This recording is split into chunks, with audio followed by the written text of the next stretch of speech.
Hey, good to see you again. The factory sent over the parts that were looking good on the rig. They're being fitted as we speak. Have a look at the report. What's going on, guys? Aarava here, and welcome back to my F1 2017 career mode. Part number 11 today for the Hungarian Grand Prix. We kick things off with our brand new upgrade for durability this time. So the second time we've done a durability upgrade, I've been very reluctant to so far, but obviously we bit the bullet last time out with the internal combustion engine upgrade. So obviously we're on to our third one now, or third internal combustion engine. So that's my reasoning why I thought a third one's needed. We really wrecked the first one in practice. We're going to install the second one, you can see, and install a load of the first components as well. Basically, just trying to eke out those parts as much as I can, basically. A lot of you guys have been tweeting me recently about how I'm managing to manage the engine so well in your career modes. It's been very a tough time for you guys. I would really recommend you do try and squeeze out as much percentage as you can. Obviously, maybe not as much as I am. I will admit in this episode, you'll see a little bit later what I mean in practice. I have gone a little bit overboard in terms of trying to squeeze out every last bit of every component I have, but it's just because I want to try and desperately avoid those penalties that comes with installing more than 4 units of any of those components. So the gearbox is all fine for now, so without further ado, let's get into practice, and you'll kind of see what I mean later on. We arrive at the Hungaroring in Hungary for today's practice session. This 4.3-kilometre track features a number of tight corners, which has been the scene of many memorable races. Let's hope we have another this weekend. Beside me to take you through free practice today is a man with 3 decades of racing experience under his belt. It is, of course, Anthony Davidson. Thanks for joining us today, Ant, and tell me, where should we be focusing our attention today? I think we need to be looking across the entire field to see how far these cars are able to push a single set of tyres. While everyone will be trying different setups and running with different fuel loads, if you're attentive enough, you can definitely pick out trends for each type of tyre compound, which will give us a rough idea of how long the drivers are able to stay out there during a stint in the race. Right, so kicking off the practice programs as usual with the track atomization, and we get the full purple for that. But as I look behind me, I'm about to pause the menu to go to the garage basically and go to the next practice session. I realise that my engine is smoking just like it was at Silverstone. Remember last time out in the British Grand Prix episode that literally came out yesterday night. You may have missed it as it was a late upload from the double upload from yesterday. We had a huge failure on that engine with the control electronics, I believe it was, going, and our engine literally conked out and we had to retire from practice 1. Thankfully, I spotted my engine smoking this time, so I did quickly come back into the garage after that, and you can see, well, we've got pretty much everything is red apart from the energy store, so yeah, not that great. I definitely am, you can see what I mean by pushing the engine components to the limit, but you know what, I think that's what you got to do sometimes. But anyway, we go and replace some parts, because we've got a few that are nearly basically 100%, so that was going to blow, and I'd rather change them and waste some time changing them in practice right now, rather than obviously having it conk out mid-lap. But the thing was, I changed one part. I should have just kind of stopped being so stubborn, basically, and should have changed 3 of those that were on the kind of exclamation mark triangle stage of things, because I went out to do the next test and my engine was still smoking. So eventually I kind of just gave up with being that stubborn about the engine parts. Replaced a few more as we go through the tyre wear test, though. Although the engine was fine enough for me to get the delta time around Hungary, personally for me, the tyre wear was, well, at least in the test, was horrible. In the race, maybe a different case. In reality, a different case. But in the test, very difficult for me personally. I actually ended up just abandoning that test and didn't even do it. So do let me know if you guys get up to Hungary, how you guys get on with that. For me personally, I thought it was a little bit impossible, really, in the Toro Rosso at least. But we do go through and do the other programs, no kind of qualms, really. The race strategy all fine, getting that third lap. Obviously trying to maximise the rest of the programs, because I'm going to take the hit of losing 50 points of not being able to do the tyre wear test. So I maxed out the race strategy, and then in the qualifying pace as well. We unfortunately didn't get that, though. We maxed out the race one, we didn't get the qualifying. We're actually under the target, which is a little bit worrying ahead of qualifying, but I don't know, I just have a feeling maybe the Hungary practice program's a little bit out of balance perhaps, so that's what I'm hoping for. So let's go to qualifying and maybe we'll find some answers there. Good afternoon, race fans, and here we are again for qualifying at the Hungaroring. Who will have tuned the perfect setup for their car? We'll find out soon.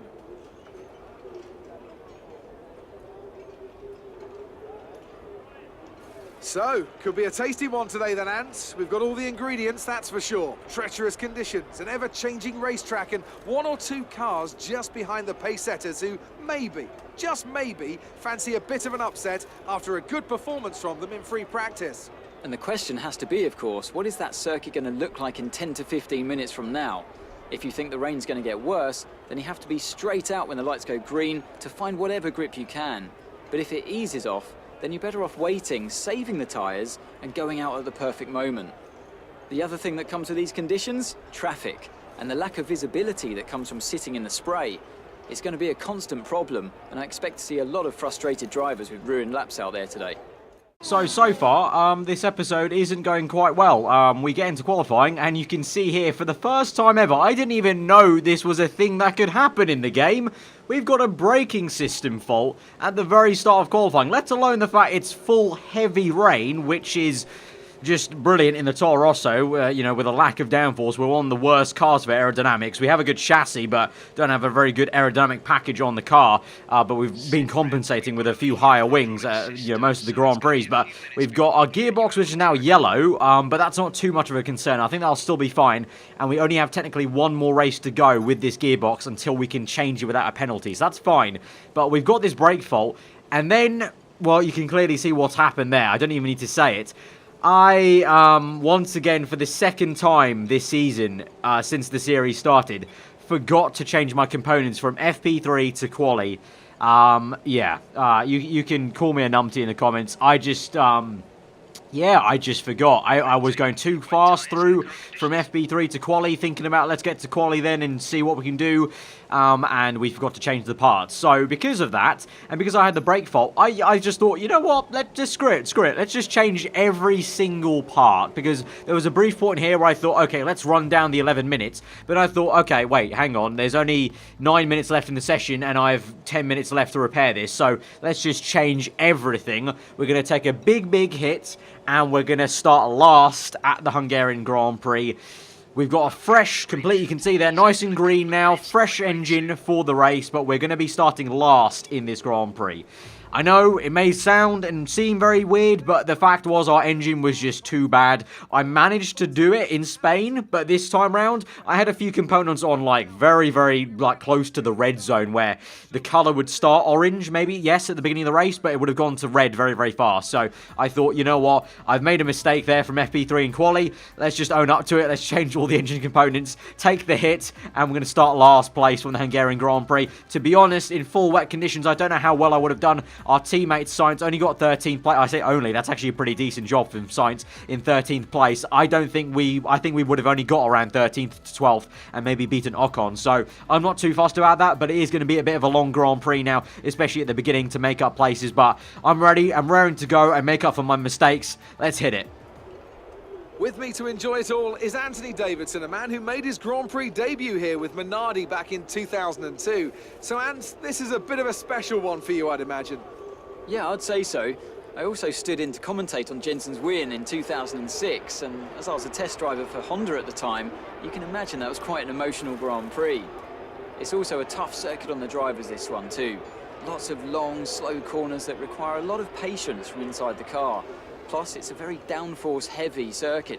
I mean, it's all relative, of course, but if you're lacking a bit in downforce, or if you've got a bit of an imbalance in the setup, this is definitely one of the worst places to have to deal with that.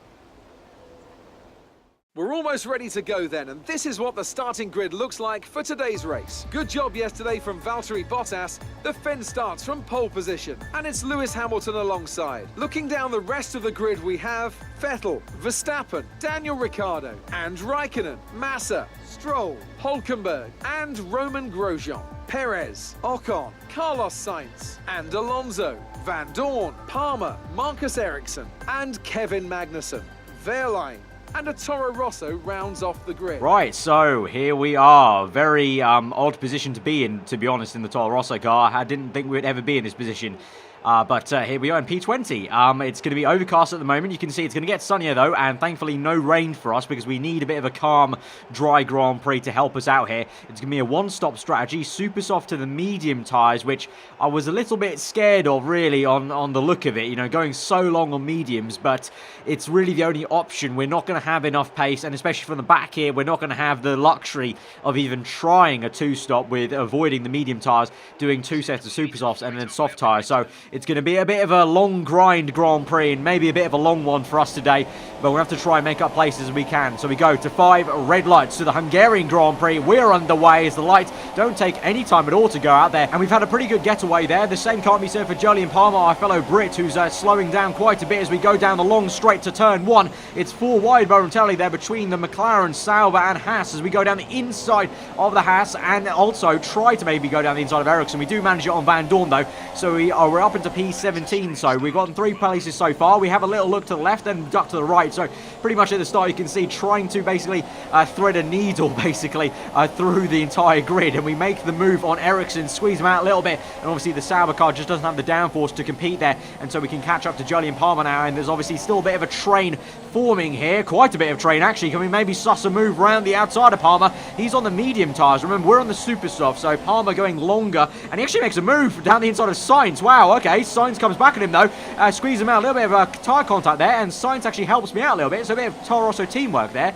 Very surprising though to see Palmer very aggressive into that chicane, tried to cheekily get the place on Sainz, but he wasn't having any of it. So now we move on to lap 2 then, and I was talking about Toro Rosso teamwork. Sainz is now going to try and overtake Fernando Alonso in the McLaren, and we're going to try and maybe catch him if we can go into turn 1 round the outside. He's bogged down behind Carlos Sainz, so we go around the outside of him, get the traction down. Obviously the Honda engine, it didn't work well in the real life Grand Prix today, at the Belgium Grand Prix for Alonso, and it hasn't worked well today in the career mode episode, and we're up into P14. So 6 places in the span of, what's that, pretty much just two laps really, because that was not even the end of sector 1 then. So I think very good progress for now, and so now we're going to catch up to maybe getting P13 as Sainz goes down the inside of Hulkenberg. So both of us, Toro Rosso, I'm kind of proud of us as a team, as a duo here. We're both making some really good moves here. Now Sainz down the inside, goes side by side with Hulkenberg. He's going to manage to overtake him, and then we'll try and get Nico if we can. Going into sector 2 now, very nice left-hander there, up the crest, and now down the inside now, very tricky on the traction though, as we run up the hill, have to lift off a little bit to make sure we give Nico the space. He's still there on the left with the red proximity arrow, but we do squeeze him out eventually into the chicane, and we're up into P13 and P12 respectively for both of us there. So this has been a really positive Grand Prix so far for both of us here today, and we're going to continue this charge because now we've moved on to lap 4. You can see still behind Sainz, but now you can see just ahead of him is Esteban Ocon in the first Force India that we've seen this race, and then the second Haas car of Romain Grosjean. We go through the last turn, getting a bit on Sainz. Oh, we have DRS as well. We do have some fuel to alter play with, you can see on the right hand side on the heads-up display, but we'll kind of save that for now and maybe use that a little later on, especially now we're going to close up to Sainz quite rapidly into turn 1. There's no point using the rich mix just yet, opening DRS, but obviously all of us, apart from Grosjean, at the beginning of this train will have DRS, so really just no sense of using rich mix because it's going to be that kind of classic 2017 almost train where we just can't, none of us can really break the toe basically and make the move. But going into the next sector, maybe we can do something on Sainz if we can just catch him into a corner, maybe make a little bit of a diving move. You can see here we're actually going to get an opportunity now, just like we did in Hulkenberg here, going very slow. Our teammate, we go chopping away at the steering wheel, trying to get the power planted up the hill, down the inside. It's going to be a bit of a harder move than we did on Hulkenberg. A little bit of contact I think was made there, but we just about get it on Carlos there. So hard but fair racing I think between us two, and I managed to nip it down the inside. That corner doesn't appear to be the best for some of these AI cars at Hungary, and now we can see making a diving move on Esteban Ocon here, wasting no time. Obviously my rival at the moment, my official rival in the video game at the moment, with the career mode telling me he's my rival, so I made a diving move there to get the place on him very easily down the inside of turn 1 there. Obviously he was caught up behind Romain Romain Grosjean, and we actually got some really decent speed with Rich Mix down the main straight. And so now we'll get on the back of Romain Grosjean and try and basically work out a move for him as well.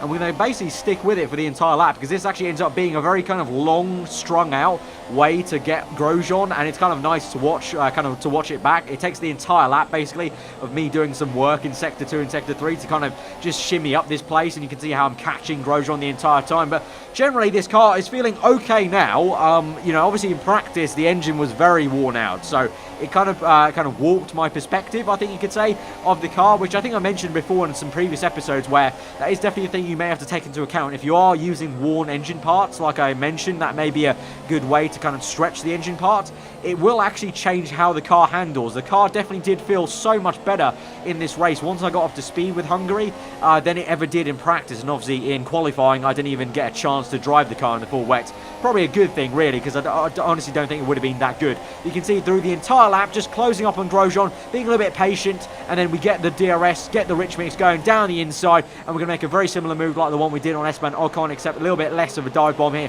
for this one, as we get the overspeed on the Ferrari powered Haas car, and that's a very nice move. And we're now officially into the points paying position, which is great for us. It's been a very decent recovery drive, I feel, so far in this Grand Prix. We've only had 8 laps here. We catch up to Lance Stroll now, the Canadian struggling in the Williams car. Of course, in real life the Williams car really did struggle around Hungary. That is something to note. I've seen plenty of people still talking about the Williams car being too good. Guys, remember, the performances of these cars are to the Australia specs, so how good these cars were at Australia is what they're going to be for every single circuit until we see kind of patch to maybe change the performances. And obviously the in-game R&D will affect a few things here and there. You've seen Renault being doing enough progress to stay ahead of us in the R&D tree. Initially, I think for one race, I think it was at China or Bahrain, we were actually ahead of Renault for a split second there. But you can see we've struggled to overtake Stroll initially on lap 8, so it takes till the very end where you can see we gain so much through the final corner. So just showing how good the chassis is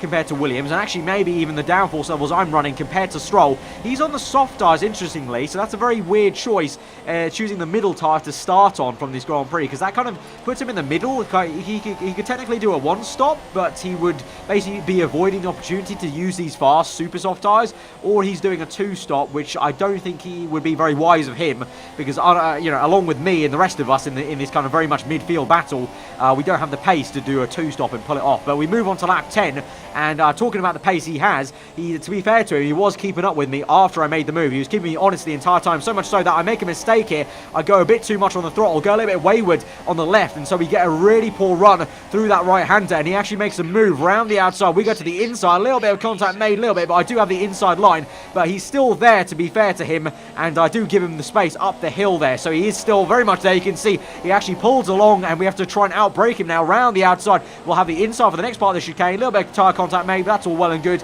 and we do eventually squeeze him out here for 9th place, to keep 9th place, I should say. And so now the plan is basically just to run our race till the first pit stop, and first and only pit stop onto the medium tyres. But we move on into lap 13, into turn 1. There's yellow flags up ahead on the circuit, as you're just about to be able to see there into the next corner, and there's a car you can see on the mini-map going very slowly, and on the top left you can see Sebastian Vettel has moved up into the car ahead of us in P8, so he's had an issue at some point. He's had a spin or something like that, and so as we move on to the end of the lap, you can see he's just up the road. He comes in the pits, so he's on the medium, so that would say to me that he's already made one pit stop in this Grand Prix. He was going to maybe try the one stop, so he's having to make an extra pit stop in the afternoon. I think that's kind of okay to say. I think that's what's happened there. We're going to box this lap though, you can see, as I've told my engineer Jeff there, so by the end of the lap we do indeed come in and follow what we've said we're going to do, and so we're into lean mixture to obviously save as much fuel as we can, because I want to make sure I have enough rich mix at the end. You never know what could happen.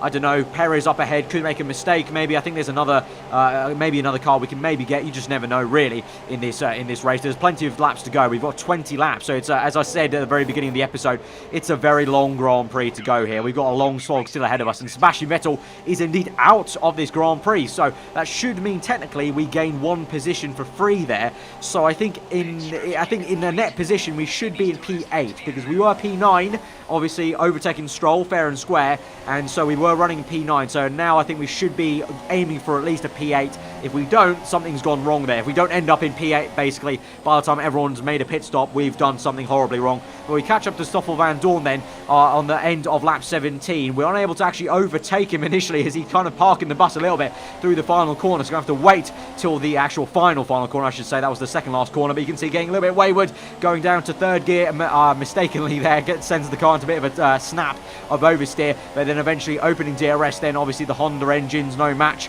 for our Renault engine in the back of the Toro Rosso car. We go down the inside here. You can see Stroll's just coming out the pit lane, down the inside, and we're up into P11. Also, I should say that, by the way, a lot of people keep trying to correct me, saying, oh no, the Toro Rosso has a Ferrari engine. Guys, it has a Renault engine. The game has also got it incorrect. It has a Renault engine. Look it up on, I don't know, Sky Sports, Wikipedia. It has a Renault engine. It doesn't have a Ferrari engine. It's got a Renault engine. I'm definitely 100% sure of that. Just saying. I've seen many people trying to correct me, but I think the game's also got it wrong. You may be reading it from what the game says. I think the game also has it wrong, which is a little bit embarrassing there. But yeah. Anyway, you saw just now we overtook Grosjean down the pit lane, so that is the final car that was yet to make a pit stop there. So we're into that P8 I was talking about. So there's been no calamities for us, and so now we just run our race really, and we ran it till lap 30. You can see now. So 7 laps later, we've got 5 laps to go, and basically the gap was 12 seconds to Sergio Perez in P7, which I was not going to catch because that meant I had to have more than a second a lap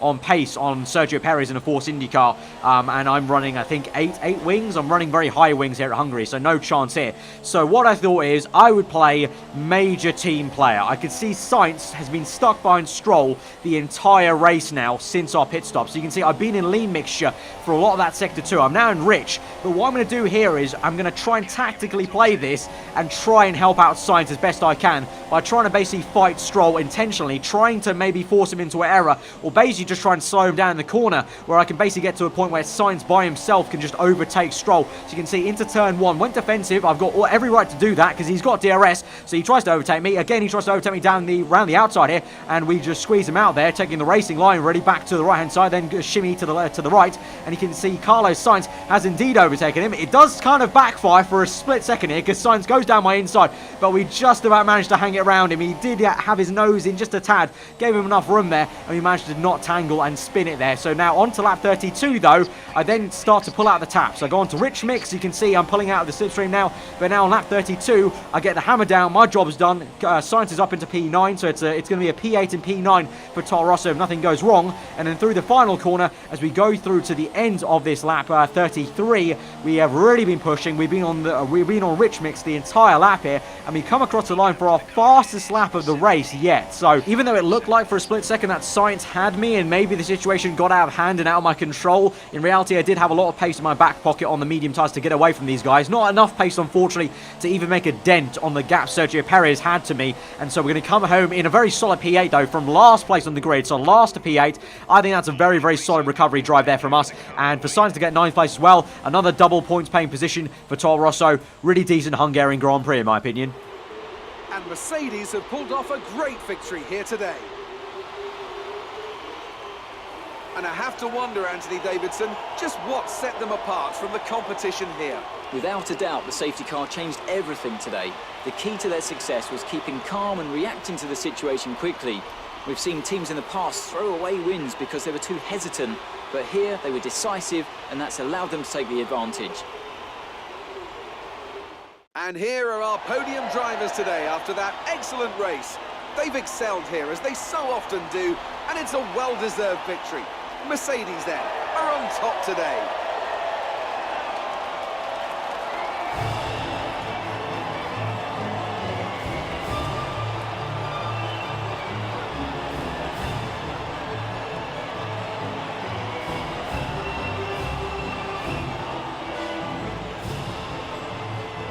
So we kind of really turned that weekend around, really, from the very start of this episode, when things started to go wrong with us, with the engine in practice. Then qualifying, obviously, was an absolute shambles, really, in terms of the brake failure, which I'm still very shocked about. I didn't even know that was a thing that could happen in the game, just a random brake failure that the game just kind of gives you on a chance. And then, obviously, all the issues with having to change the engine then and start at the back. We come out very, very decently with I would say, a very solid position. Obviously, we maybe could have got Perez if we had started further up the grid, but, you know, the situation, it's good. It's good. And we stayed in position in the championship. Sainz, I believe, overtakes Hulkenberg in the standings there. And we just about stay ahead of Force India. You can see the points are very close between Toro Rosso and Force India. So I do think, honestly, though, admittedly, that I think at some point Force India will just re-overtake us and they will stay ahead of us. I think our main fight really is with Williams and Renault. I think we've got Haas, McLaren and Sauber in our back pocket, obviously. Renault, perhaps, maybe if they pick up pace. I mean, they've been going very well with R&D this season compared to us.